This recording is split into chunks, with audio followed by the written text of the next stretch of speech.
मकसद ये सी कि मेरा तारफ हो जाए।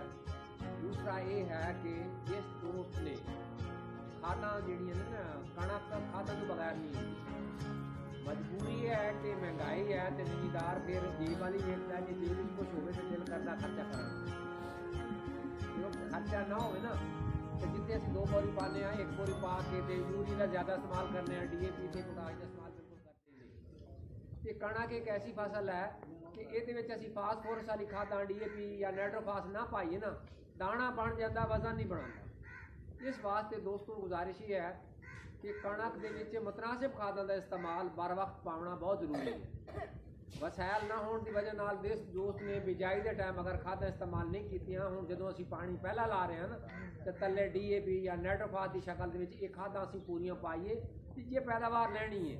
कणक ऐसी फसल है कि 40 मन तो पैदावार आवे तो फिर बीजनी चाहिए, 40 मन तो थले यदि पैदावार जो जिम्मेदार लेंदा उन्होंने बीजनी नहीं चाहिए, फिर कोई होर फसल बीजना चाहिए। कणक का इन्ना खर्चा आ जाता है। इस वास्ते खादा का मुतनासिब इस्तेमाल करो। बिजाई के टाइम नहीं पाइया तो हुण उहदियां खादा पा के असी खादा की जिहड़ी कमी है वो पूरी कर ली।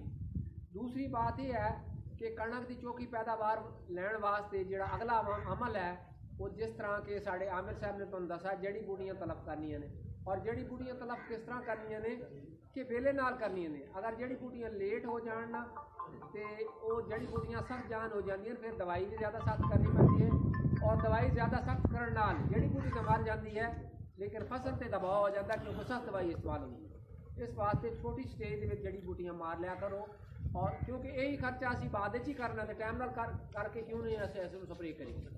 जिहड़ा आखिरी बात है वो ये करनी है कि कणक के 3 पानी बहुत अहम होंगे है।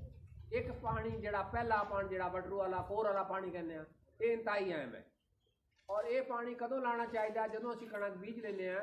कणक बीजण तो 20-25 दिन बाद कपा के वड़ तो या मकई के वड़ तो बाद वाला रकबा होंदा ना उससे 20-25 दिन बाद पहला पानी लगता है। अगर धान वाला रकबा है तो फिर यदा पहला पानी 35-40 दिन बाद पहला पानी लाना चाहिए। इस वेले अगर किसी वजह तो अगर पहला पानी असी सोका दे बैठे हैं पहला पानी नहीं लाने तो फिर वो कणक बाद संभलती नहीं, बेशक जिनी कोशिश कर लीए, क्योंकि कणक जी जड़ा बनाने की सलाहियत होती है वो कम हो जाती है, जमीन की नमी कम होने की वजह फिर वो शगुफे ज़्यादा नहीं कटती। इस वास्ते असी कहने हैं कि जिस इलाके पानी सिर्फ एक भी मिलता हो तो एक पानी के किहड़ा अहम पानी होता फिर असी कहने पहला पानी ला लो टाइम नाल।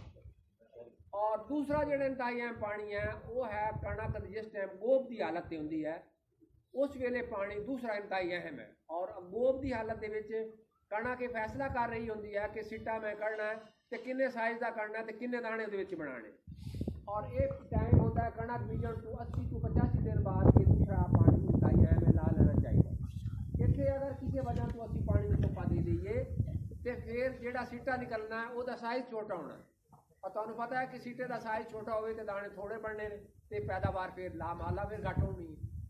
तीसरा पानी जोड़ा है वो है जिस टाइम कणक दे दाना पै गया तो दाने की दूधी हालत होती है उस वेले कणक का पानी का सोका नहीं देना चाहिए। इतने अगर पानी का किसी वजह तो सोका आ जाता जिस टाइम दाना दूधी हालत है तो दाना पिचक जाना और पिच के दाने नाल साड़ा वजन घटना पैदावार घट जाए।